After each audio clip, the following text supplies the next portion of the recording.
Hello, everybody. Welcome to the Noise Brigade. This is going to be our Xbox Part One.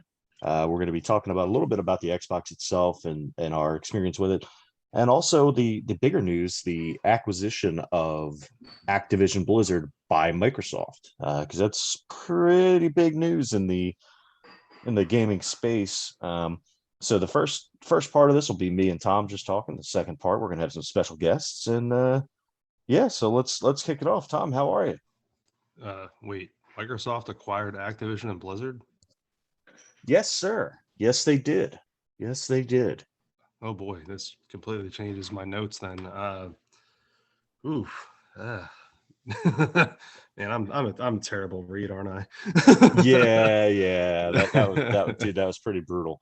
Um, uh, no, I'm doing good, and yeah, we were texting earlier in the week, just some Xbox stuff, and we'll get into that here, but it would turn into we need to stop texting because this turns into an episode, and yeah, we got some content here and enough content, as you said. We've got a two-parter planned out here, and we're curious to see how this will shake out with our guests. So yeah.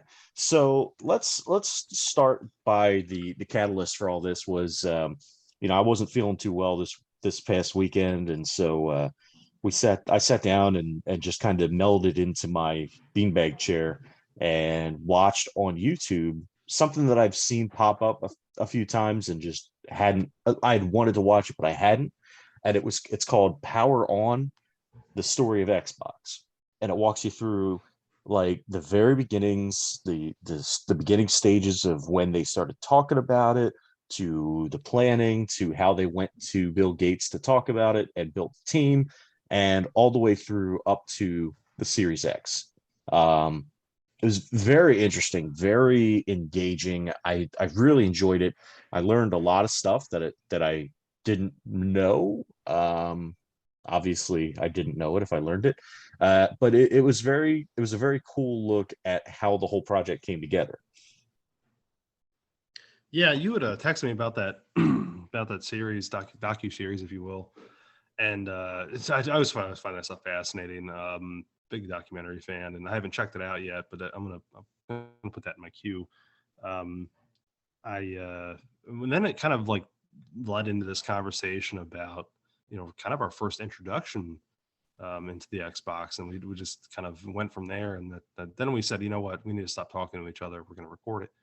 Um, and so, what was your first time you recall playing and owning the good old Reverent Microsoft products? So I played it at at the time Funco Land in Consumer Square near Stockton. It was NFL Frenzy or Football Frenzy, whatever it was called, and it was using the Big Duke controller. And I was like, man, this controller sucks. I can't do this. And I just kind of I won't say I wrote the system off, but I was just kind of like not impressed, I guess. And so I didn't, one of my neighbors got it for Christmas that year. And then I was kind of like, okay, I like it. I still don't like the controller. And then I ended up getting a GameCube, and Chelsea, my youngest sister, kind of like stole that from me essentially because she wanted to play Animal Crossing, and then she ate the control nubs off the controllers. So my parents bought that from me to give to her, and I used that money to get a PlayStation 2. And I really liked my PlayStation 2.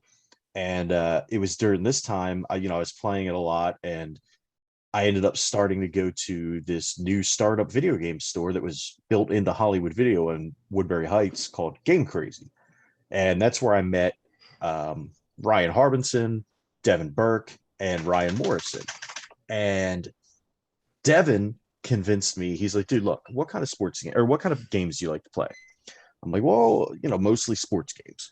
He goes, okay, what do you play on right now? I'm like, PlayStation 2. He goes, why are you playing sports games on a PlayStation 2? And I'm like, because that's what I have. And he convinced me. He's like, dude, you need to play on Xbox. He said, why would you play? He compared it to, I don't remember exactly how he compared it, but I believe it was the Genesis to the Super Nintendo, where, the Genesis was technically the inferior system, but it was the best. It was the best system for sports games. And he wasn't saying that the Xbox was inferior to the PlayStation 2, but he was saying, look, there's a better place to play these games. Why are you not using it? And so he convinced me to trade in my PlayStation 2 and buy an Xbox. And it was one of the best decisions I made, at that point in my gaming career, was to do that, because I loved the Xbox. Like, everything about it was just cool. And at that point, they had released the S controller, which was the smaller controller that they had developed after feedback from fans in Japan who their hands were too small for the Duke controller. And it was just the superior controller. It was much more comfortable. And yeah, so I ended up getting an Xbox, and I pretty much never looked back from there. Yeah, and I was thinking about, and I made mention of this in our text. I was a bit later to it. Had a PS2. Had obviously was big on kind of expanding through the different branded systems, because that always had been, simultaneously had a Super Nintendo and a Genesis, and you very well know my different fascination with systems, because you're the one that bought my Sega Saturn off me.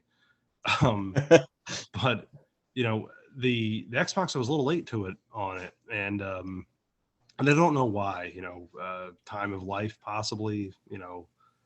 Just getting out of high school, getting into college. Who knows?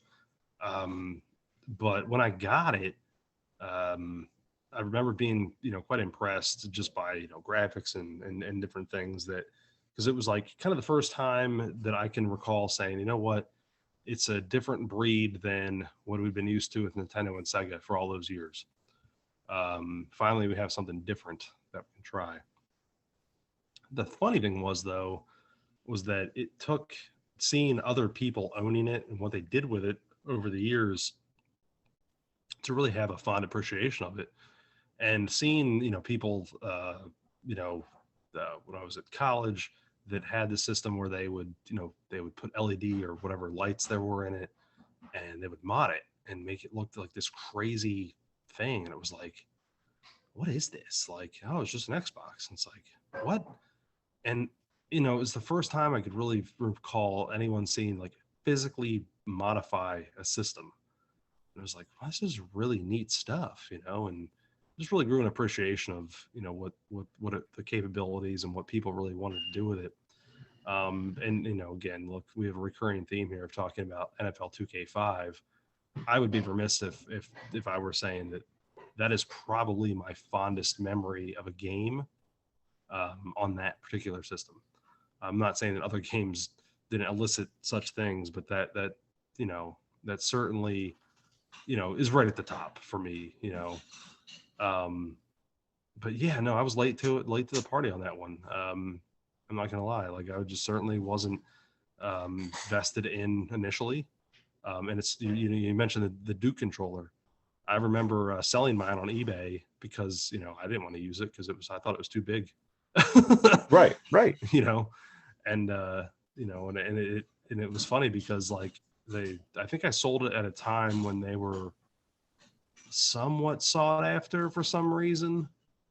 I hate to think what they go for now, because I'm sure they probably go for a lot more money than I sold mine for. But that's really it for me. That was my first thing. I was always more into the Sony line, and I still am.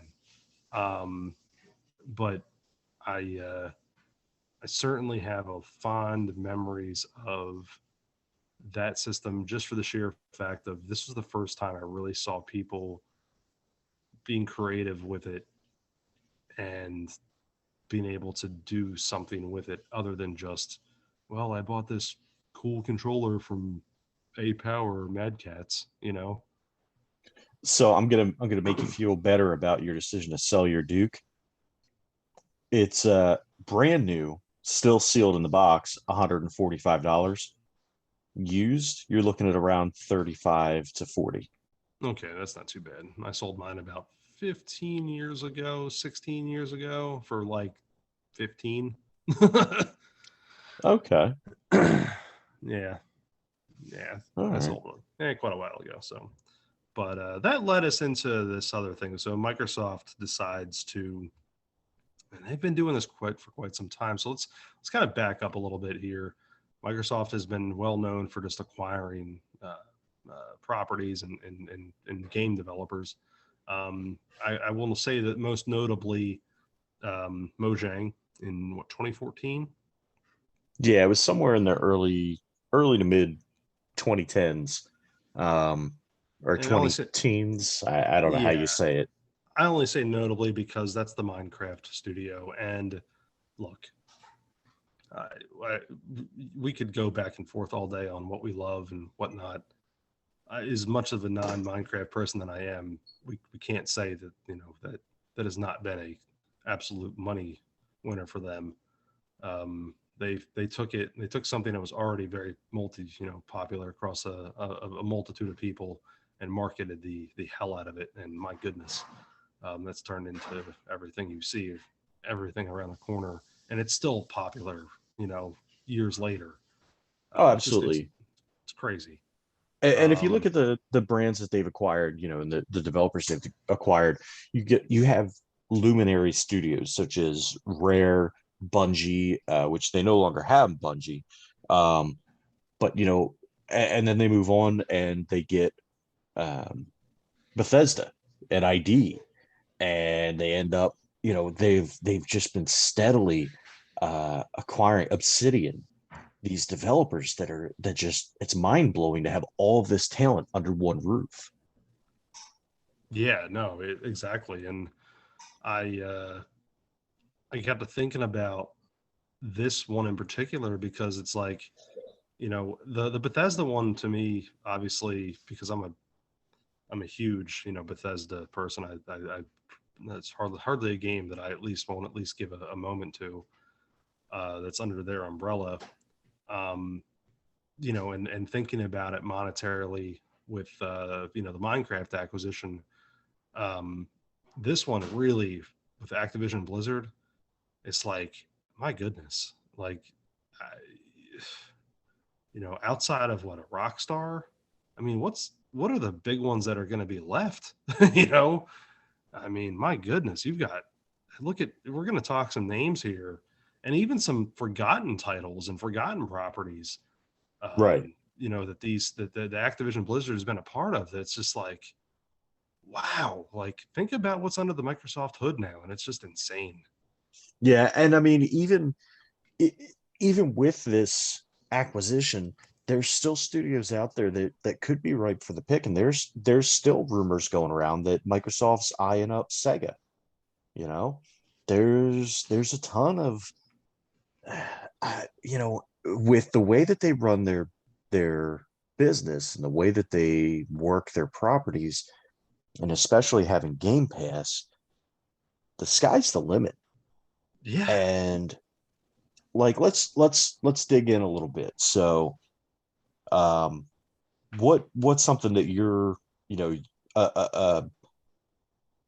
not, I'm trying to think of how to put this, not necessarily a series that you want to see um someone else, like another developer, take over, but like Microsoft has quite a, like you said, they have quite the stable now between right. Microsoft's games and Activision Blizzard's games and everything else. What are you looking forward to this collaboration bringing about? Yeah, and that's the hard part.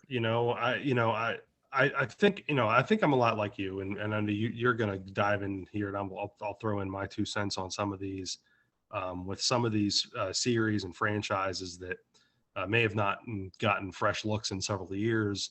I think I'm really looking forward to that. The things that scare me, first and foremost, and I'm going to say this point blank, um, I respect a lot of what Microsoft has done over the years, mainly because they've been able to do a lot of things in different spaces. And I'm not just talking about the productivity stuff and all the Windows and Microsoft Office and all that. what they've been able to expand it out into, these their video gaming prior to the Xbox was pretty much limited to like Microsoft Flight Simulator Yeah. and some Age of very other, Empires. yeah, some very like just other like just software properties. It wasn't anything like the whole console thing was pretty much non-existent for them until the Xbox came up, because it was straight up just hey, they were an operating system provider for PCs. I think the thing that frightens me to death on this is that now they have ownership of one of my all-time favorite gaming properties in Diablo, being a Blizzard property. And I've been a Diablo fan since day one, since the original was released in what, 96. Um, I've made notes of that through here on our pods before, and I'm certain we'll talk about it again in the future. Um, and I think the thing that kind of concerns me is, you have development of Diablo 4 obviously going down, and you have these other things. Does this thing become exclusive to, let's say, the console for the Xbox? Um, you know, and not, and look, I'm not saying that I wouldn't flat out sit there and buy it for the PC. I'm assuming that would still be in play, but I say that because look, Diablo 2 Resurrected got a nice release on the Switch, and I love playing that on the Switch. What a great port, really. Um, do those things go away? I don't know.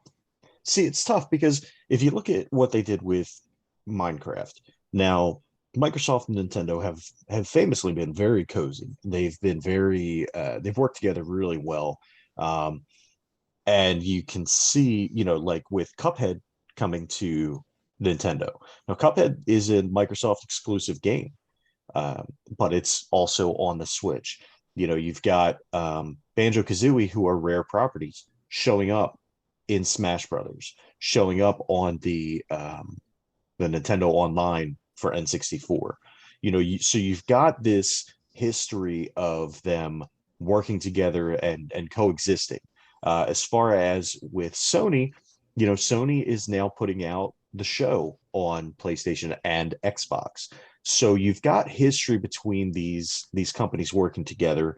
And with the Bethesda properties, they have stated that certain games like Starfield is going to be an Xbox exclusive. But with Diablo, I don't know. Diablo has come out on, like you said, Diablo 2 Resurrected has come out on the Switch. Diablo 3 came out on the Switch. Um, uh, I could see Microsoft keeping, much like Minecraft, certain titles as platform agnostic. And I mean, Sony's even come out and said, hey, we really hope that Microsoft plans to uphold all the contracts that were signed and all the agreements. And Microsoft, to their credit, came out and said, yes, absolutely. We're not taking Call of Duty off of PlayStation. We're not taking any games that were announced off of PlayStation. We're going to honor our commitments, and we're going to continue to work with them, and we honor we value our working relationship with Sony and our partnership. So I can't. Certain games I think will inevitably end up as Microsoft exclusives, because it'd be silly if they bought those properties and then just we're like, oh yeah, we're going to give them to everybody, because then what's the enticement for people to buy Xbox? Right, Because right. you've already got Game Pass on PC. So you've got so you don't need to own an Xbox to play Xbox games. So if they start putting everything on Sony platform and everything on Nintendo platform, it gets a little dicey. It kind of ruins the return on investment on these properties. But Right. I could easily see them continuing certain lines on all the platforms. So to that point, I will say a couple things here. I I certainly think that companies obviously are in it for several things. Obviously, they, if it wasn't for the customers, they wouldn't exist, and we can go on that. But that's another issue for the day.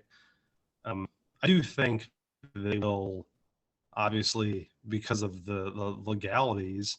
They said it. They're going to honor the contracts and they're going to honor the things. I really think, though, to me, the interesting part is what happens when that side runs out. The other thing, too, though, is I wonder if the technology does kind of catch up, and after a while, you're going to see the video game world turn into more of this, like, software as a service type thing, where you have, like, I just have my streaming app and it just shows up on this, other hardware's I have my Xbox streaming app, but I can put it on my PS5 or PS whatever.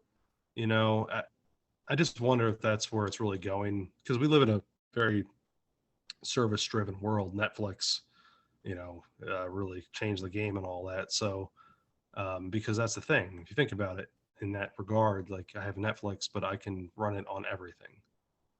I really think that's where gaming's going. It's obvious that it is. Now it's just a matter if these companies can kind of get along and coexist. Right. Well, would that happen 3 to 5 years down the road? I don't know. See, and that's my consistent worry is that we are moving towards a media-less future.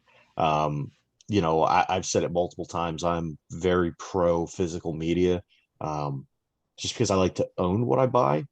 And even with the end user license agreements that we all end up just skipping through, technically we don't own the media that's on the physical media. But you know what? If I unplug if I take my Xbox offline, most of the games that I put in on disc, I'll still be able to play. I don't Right. want to get to a point where, hey, there's a big storm and the internet's down and now I don't have anything to do.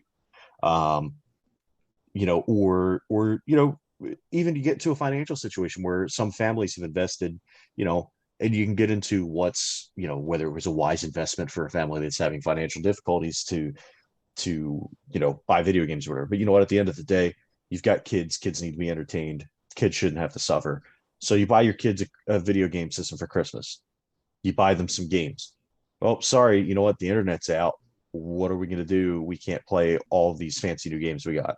You know, there's just so many different factors that play into it where I'm just such a proponent of physical media, and it's very hard for me. Like, I've been playing a ton of Destiny 2, which is one of the types of games where it's an online only, and at some point it's going to go away, and all of the time that I've spent in it, all the money I've spent on buying expansions and whatnot, gone. But I know that as long as the physical media hasn't disappeared, I can go I can go plug in my Super Nintendo or my NES or my Genesis and play Sonic or Super Mario World or Super Mario Brothers, and I'll be able to Yeah. play those games. No, You know, no, and no, no, and no kidding. and so that's Uh, where I need to have that physical media, and yeah. I just hate to see that we're going towards that, but I do feel like, especially now with acquiring all of these publishing houses, all these this developers and everything, Microsoft has been really, really running with their Game Pass, and Game Pass could become, the new thing. That could be their new business model. Yeah, and I think that, I'll be honest, I really think, looking at what they do productivity wise, let's look at Microsoft Office. Look, we're kind of going down a little tangent here, but I think this is going to make a lot of sense if we are having this conversation.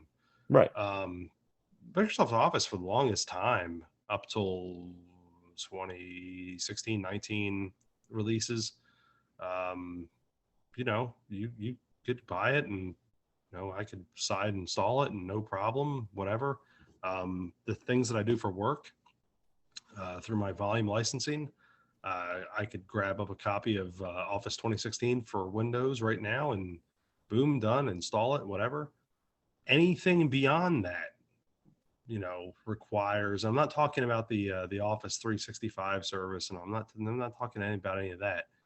but any of the old school office installations require for activation a in-house server that feeds out that licensing. So it takes away the ability to what you just said. I'm not putting the disc in anymore and being able to play it. I can't just install this without something else running. It's kind of where they're going, and it's really interesting to see, like you said, like they bought up ID, Bethesda, they've got the Minecraft property, and now this Activision Blizzard thing. All right, let's talk some of the properties though. You have some really good ones listed, and I just want to kind of run these down. I really want to see what your thoughts are on some of these properties of Activision Blizzard and what Microsoft may or may not do with them. All right, so let's start with the one that I'm the most excited and fervent about, and that's going to be Guitar Hero. And the reason I say that is because right now, if you go online and try to find the latest Guitar Hero type game that includes guitars, drums, and microphone that could be played on the newest systems, you're looking at $1,000. And I don't know about you, but I'm not spending $1,000 on fake plastic instruments. If I'm gonna spend $1,000, I'm getting a real drum set, and I'm gonna get probably a lot of fines from the city for noise violations. Um, so for me, top of my list, and I know we've gone through this multiple times now through multiple generations. PlayStation 2, 360, or PlayStation 2, you had Guitar Hero. PlayStation 3, you had Guitar Hero, you had Rock Band. Same with Xbox 360. Xbox One comes out and PS4 comes out, and they release these things called wireless legacy adapters. So now the cool thing with that is if you have any of the wireless instruments from the previous generation, you can bring them forward and play with them on your shiny new systems, and all is right with the world. However, the problem is, just like the normal instruments, they didn't make a whole heck of a lot of them, and so those cost anywhere between, I've seen them between $350 and $1,000 for just the little legacy adapter. Okay, I have a wired drum set and a wired guitar, and I can't use them at all, even though they're just USB. I can't use them, even though they're 360. I can't use them with my Xbox One or Xbox Series X. So I need something that's going to let me play these games. Peyton was too young when they were out before, really, and now he sees me. He's like, "Oh my gosh, I want to play it. I want to play it." But if I didn't have the 360, we'd be screwed. So I need this to happen. I need a new Guitar Hero. I need new drums. I need new everything. So make it happen. Yeah, no, the Guitar Hero thing to me is super fascinating in the sense of, look, you and I played Guitar Hero a ton. The thing is, it was years ago though. It was 15 years ago or better. And it was, but the thing is, I really finally think about those memories, not just because of you and I were hanging out, Right. but you everyone had one, like everyone, like that's what people did. So like this is a ripe for the picking property, and I'm just really curious to see like what happens with like new technologies, whether it's a new peripheral, if this is brought back to a point where it's like, look, we have it now, we're gonna fine tune it, we're gonna do something. It's interesting to me. So I love this one. It's almost a sin how much the pre-existing stuff costs, but it kind of makes sense based Right. with what everything else tends to be with video games and vintage, if you will. Look, and I'll throw myself out there. Okay, I'm gonna put myself out there as an idiot, and I've put myself in this situation, just of my own recognizance, because there was a time where I had pre-ordered and bought a Rock Band 4 set when it was announced for Xbox. Okay, for Xbox One. All right. Now, the timing of when all that came out, it was right around Christmas. Okay. So I had done that. I also won a set from from Harmonix. I won a Rock Band 4 Band in a Bundle kit. It was mailed to me free. Like, so I ended up with two of them, but I had opened the one. I don't remember exactly why, but I couldn't return the one. Um, so I ended up just taking it to Target, and I guess I'd lost the receipt, so I took it to Target because it was around Christmas and I needed Christmas money, so I took it to Target and I returned it for store credit. So not proud of that, but so I did have it, and then the next Christmas I gave it to a friend. Okay, so now that's two sets that I've had that I've gotten rid of. All right, now fast forward to maybe 2 3 years later, and I walk into GameStop, and by this time, Rock Band Rivals has come out. So this is the second iteration of Rock Band for the Xbox One series of systems. And lo and behold, they've got the whole set, and it's on clearance, and it was like $40 or $50 for the whole band in the box set that was normally like $200-300. So I bought it. I kept it for a while. I didn't play it a whole heck of a lot. One day I was like, you know what? It's just sitting in the corner collecting dust. I'm going to take it down to 8-Bit Hall of Fame down at Bonita Springs. And I traded it in. And then I didn't think about it until I went on eBay later that day and saw that it was selling for like 3 or 4 times what I got for the trade in. And so it's my own fault because I, at this point, have had 3 sets of these plastic instruments that I, should have just held on to one of them and I wouldn't be in the situation I'm in.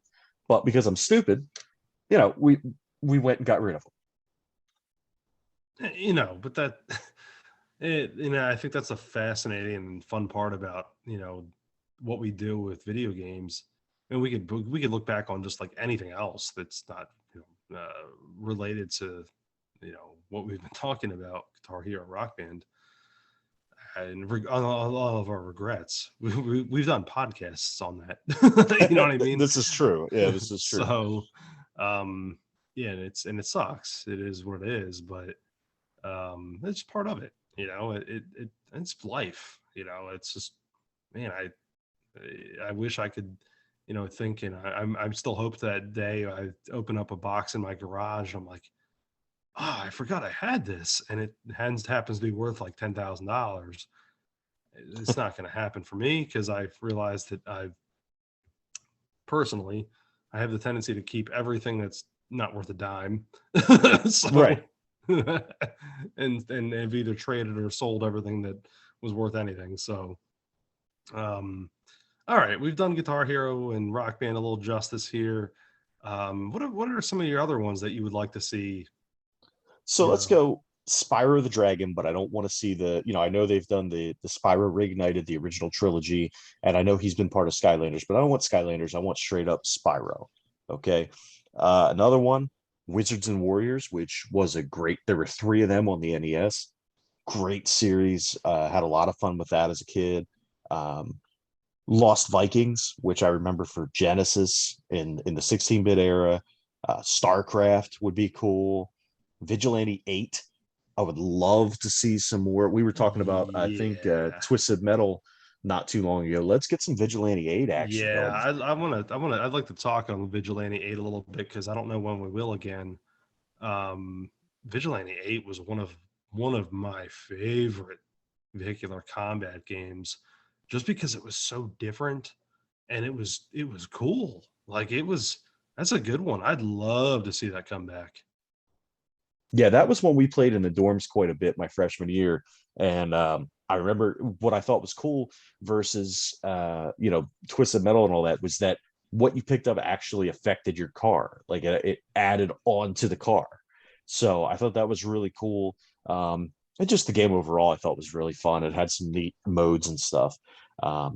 We get into like true crime, which interestingly enough, the game Sleeping Dogs that came out for PlayStation 4 and for Xbox One was actually originally supposed to be True Crime Hong Kong, but they dropped it and Square Enix picked it up and turned it into Sleeping Dogs.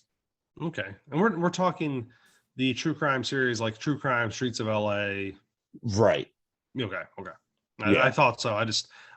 it's been so long since I've touched a true crime property that I was like, whenever I saw your notes, I was like, he means the true crime Streets of LA games, right? Or like, is this some kind of genre? You know what I mean? No, no. That's So yeah, so true crime. The funny thing is, so true crime Streets of LA, that was the only one in the series I played, but I loved it. And the reason I loved it was because it started off, and I didn't read anything beforehand. This was before like spoilers were everywhere. So I went into this game blind, just thinking it's a cool, like you play as a cop, you go through and you have to bust up the crime rings, whatever. As you're playing the game, you realize, well, this is a little odd. There's some strange stuff going on in this game. I don't really know what the heck's going on. And then have you ever you've played True Crime Streets of LA, right? yeah, oh yeah, been a long Okay. time. Yeah, yeah. So eventually you get to the point where it becomes like a supernatural thriller and like you're fighting dragons and stuff.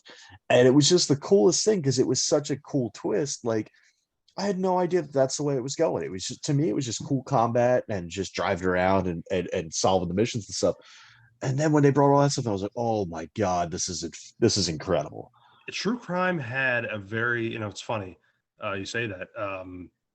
It felt a lot like, in its own way, as it was, um, that type of game was in the same realm to me as a Crackdown, Okay. or like a Saints Row, Yeah. where it was so like over the top, especially at the end, when you get to Yeah. that point. So yeah, it's really cool that now this is kind of under that Microsoft umbrella. And well, thinking about Crackdown, there could be something done there. Yeah. Yeah. That would be awesome. I would love to see like some kind of maybe even a mashup of the two. Um, while we're talking about mashups, maybe we get some of these developers that they just brought in to work on the new. I know they announced the new Fable game, and they've started work on that now. So maybe some of these people come in and help with that. So that would be cool. Because Fable's one of my all time favorite series. So let's see what happens there. But back to the Activision properties. Again, I know we got a Crash Team Racing that just came out not too long ago, but it was like a remake of the other ones. Let's see a new one. Let's see like a Mario, like a complete Mario Kart competitor come out. Um, Transformers. I don't know. I know it's a license, so I don't know what the rights look like for that. But the War of Cybertron and Fall of Cybertron, if you haven't played them, they were super cool. They were on the PlayStation 3 and Xbox 360, and they did a remaster of them for Xbox One and PS4. Super cool games, and of course they had some Teenage Mutant Ninja Turtles games. So that would be cool too. Um, you had kind of mentioned a couple of their notes here that this was interesting. Um, the fact that you would kind of hemmed and hawed about this before. We've talked about this with the Nintendo version of Smash, and you know, do now that they have these properties, do they make a Smash clone? So it's actually funny you say that because I just got a notification on my phone, and we're gonna break some news here that's not widely known. Um, so it's very very obvious if you look at their portfolios that Microsoft now has a ton of shooting games, a ton of shooting characters underneath their umbrella. Well, they've just announced new IP. It's similar to a Cannon Spike, Project X Zone, Smash Brothers kind of deal, but it's a shooter, and it's let me just make sure I get this name right. It's called Big Beefy Shootie Boys, um, and it's going to include What? characters from Halo, from Gears of War, from Overwatch, Call of Duty, and Perfect Dark, and apparently some of the characters from Rare. So they're looking at Conquer and the Teddies. So yeah. So that's a thing. So and it's kind of a misnomer, I guess, because they're saying Joanna Dark is going to be in it, and Kate Diaz, and some of the Overwatch characters are female. So to be, I guess it's kind of like Super Smash Brothers in that effect, where it's Smash Brothers, but there's still Daisy and everything. So new IP alert, guys. New IP alert. Big Big beefy beefy shooty shooty boys. boys. Yes, big beefy shooty boys. So I guess look for that. Um, That's a and man. that's a I name. I That's a don't name right know. there. I just don't know what to think about the name. I mean, it's gonna be interesting, I guess. I mean, I don't know if we'll have to see if they branch out and try and bring in like since Rare is under the umbrella, and I've heard talks of a new like a remaster of 007 or GoldenEye coming out. Maybe they'll have some GoldenEye characters in there. Maybe we'll get some James Bond, some Odd Job. All we need is Um, Odd Job. That's like all we need. this could be a big thing. I mean, all everyone ever needs is an Odd Job. Oh, Fair. anyway, Well, so uh, now, so what I would like to see though too, in addition to big beefy shooty boys, is I'd like to see. Do you remember a game that we played? I believe it was Memorial Day weekend one year. Fusion Frenzy. yeah, I saw your note here, and I was thinking about this one, and I do recall this. Yeah, dive into this one because it's been a while. So Fusion Frenzy was, I don't remember if it was like a launch game or but it was somewhere towards the beginning of the release of the Xbox, and it was like a party game. It had all kinds of cool party games that you would play. It was a little bit bare bones, but it was still super fun. And I remember we played it for freaking hours.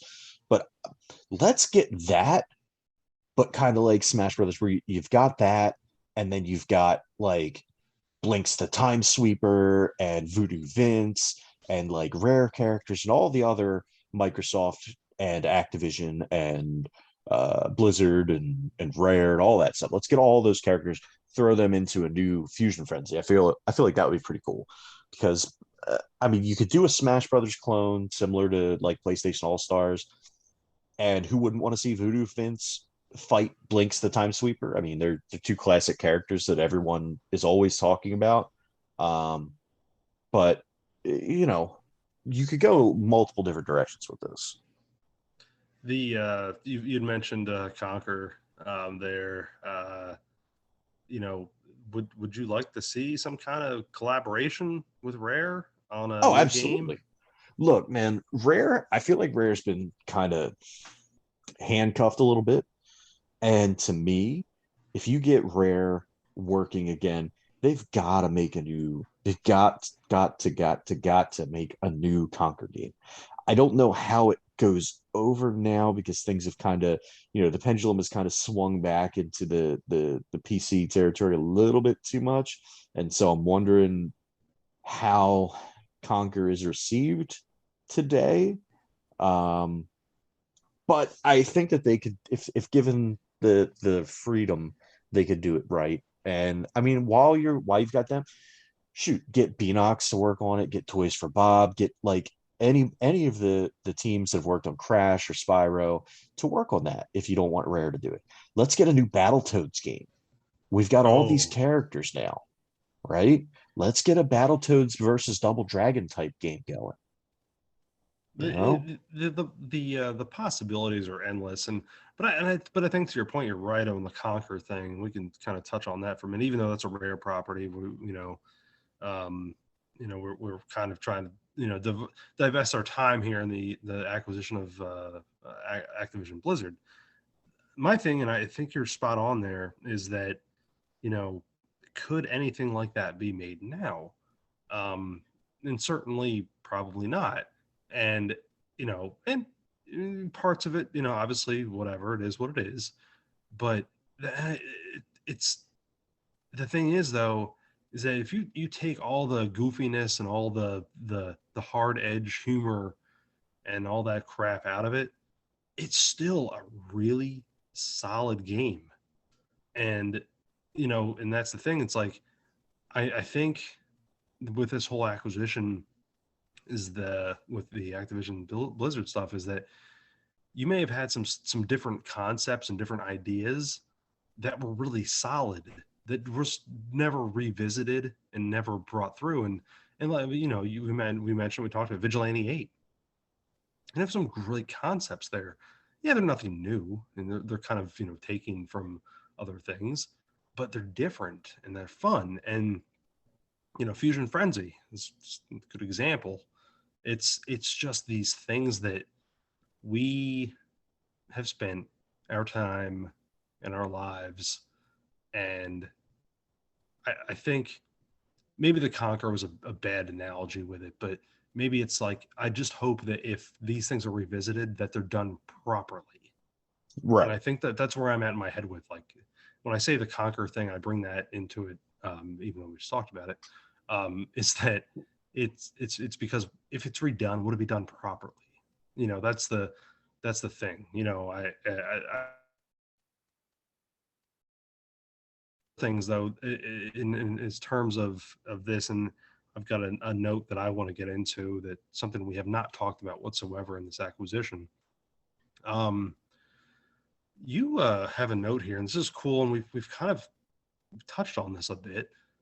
Um, but the something that you want to see happen, and it's acquisition related.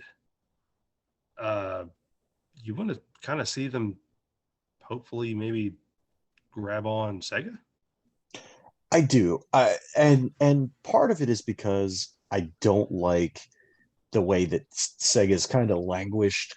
Um, I'd like to see Sega continue to make games for other platforms, but I feel like Sega might actually value the property a little bit. And I say that with I say that with hope in my heart, because we all see what they've done with Rare, and they haven't really done much with Rare outside of the excellent Rare Replay collection, which is, if you have an Xbox and you haven't purchased that, absolutely run and do it right now because it is fantastic. Um, it's got Conker's Bad Fur Day on it. It's got um, quite a few other properties on it that they're just it's just outstanding games. Even some N64 games. It's got Blast Corps on it, which was a great underrated N64 game. Um, but I feel like if they brought Sega under their umbrella, you could maybe get a new Billy Hatcher game. You could maybe get Sonic back to where he's a prestige character instead of like, oh, hey, look at the bargain bin. There's Sega the werewolf, or Sonic the werewolf. You know, there there're just so many things that I would like to see them do. Maybe even make a new Shining Force game.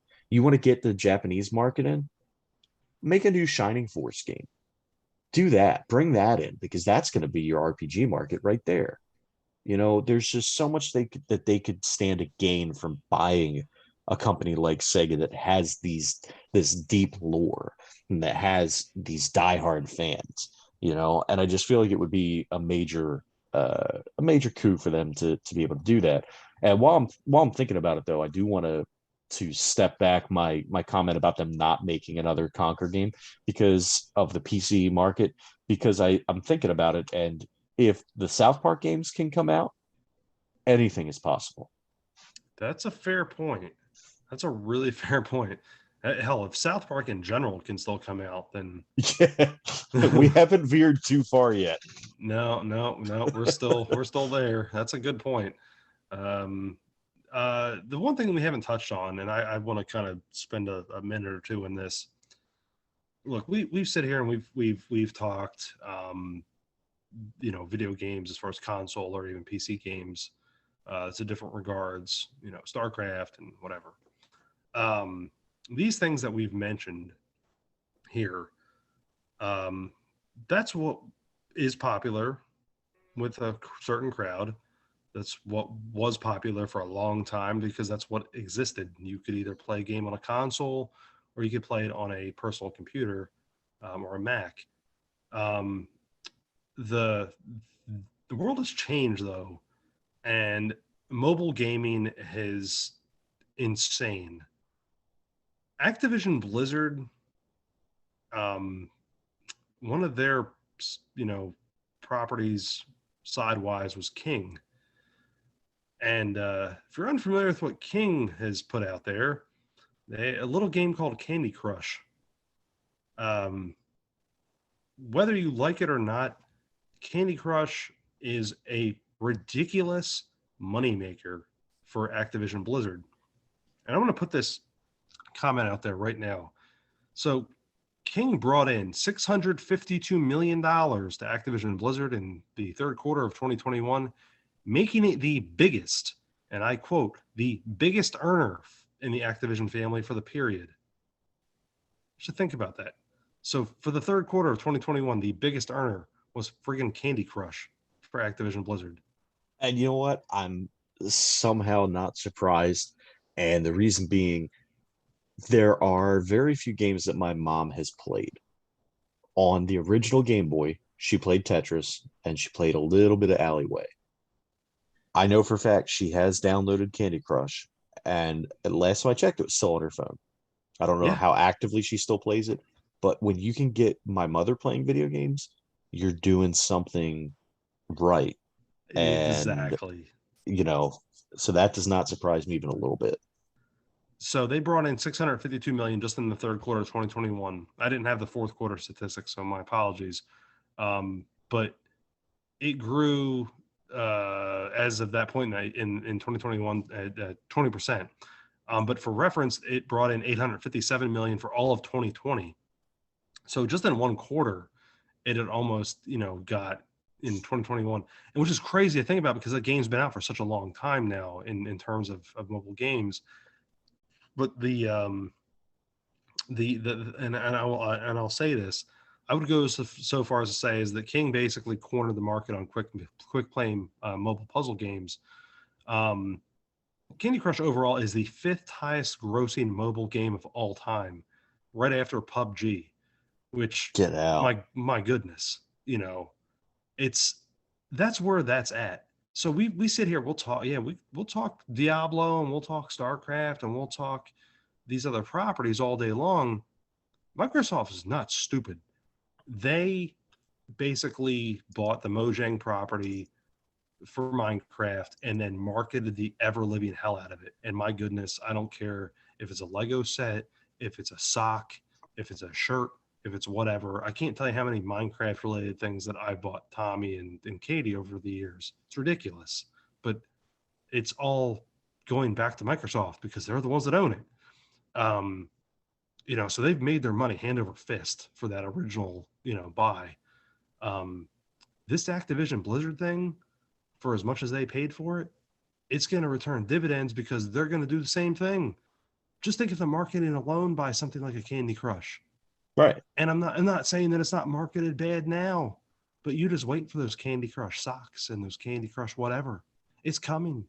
And they're going to make money hand over friggin' fist for things that aren't even related to gaming, like as far as like the tech behind it. It's just on a shirt, it's on something, and it's all going to Microsoft. And Right. it's coming. That's the reason why they did it. It's so cool to like sit here and think about like all these cool things that it'd be great if they brought this back and they brought that back. But at the end of the day, it's not a dumb company. Their moneymaker for last year was freaking Candy Crush. It's Right. crazy, you know. So yeah, no, that's just kind of where I was at with it because it was like really thought about that side of it, and I'd love to get into the last bit of this conversation with you because you you and I have kind of gone back and forth on this a little bit, but is this what basically, as far as gaming itself, um, let's talk about the consequences this could have for Sony. Yeah, I mean, and this could be the straw that breaks the camel's back and kind of forces Sony to say, "Hey, you know what? We've been putting it off for too long, but we've got to allow Game Pass on PlayStation." And then so suddenly you're playing Halo Infinite streaming on PlayStation 5 or whatever the next PlayStation console is, you know. Um, it it really makes it hard to see a future where they're not all at least playing somewhat on a level playing field. Um, eh, and it almost makes me think, Microsoft, when they initially got into the console business, prior to releasing the original Xbox, their business statement was, we will not do hardware. We won't. Right. Right. And Microsoft was a software provider, not a hardware provider. And I'm wondering how much longer they're going to stick around with full-fledged consoles. Um, I mean, they could go the Stadia route. They could go.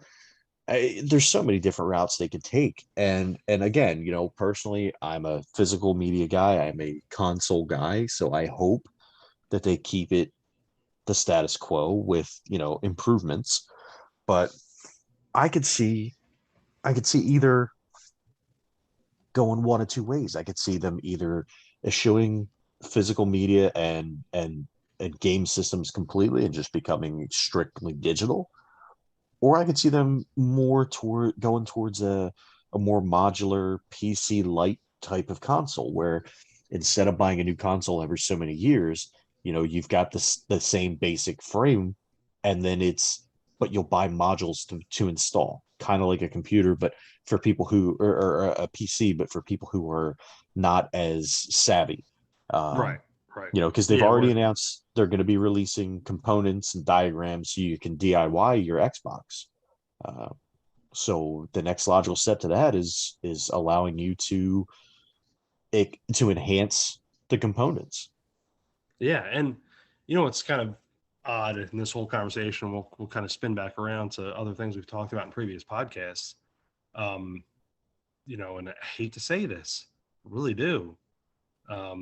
But maybe, as stupid as this is going to sound coming out of my mouth, with all of the really oddball, bad, dumb things that has happened with the wonderful system we like to dog the Intellivision Amico, um, I just wonder though if that happens to end up being the concept of where physical copies go, where yeah, we'll sell you the physical copy where it's like a card, but you really don't have the things. You just have the code that you can access.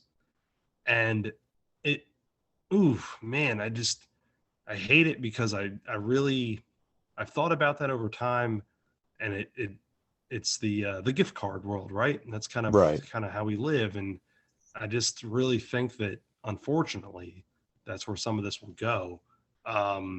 But for now, we have this interesting acquisition, and we can talk this up all year, and I'm certain we'll revisit this. But was there anything else that you had to add? Because I'm really curious to see what our guests will have to say on this one, because this is going to be a fun one to talk with a couple other people. I'm hoping we have, we've invited, some of our friends, and I'm hoping at least two or three of them hop on with us. Yeah, I mean, at this point, I kind of want to save the rest and just see what they think. I don't want to spoil too much.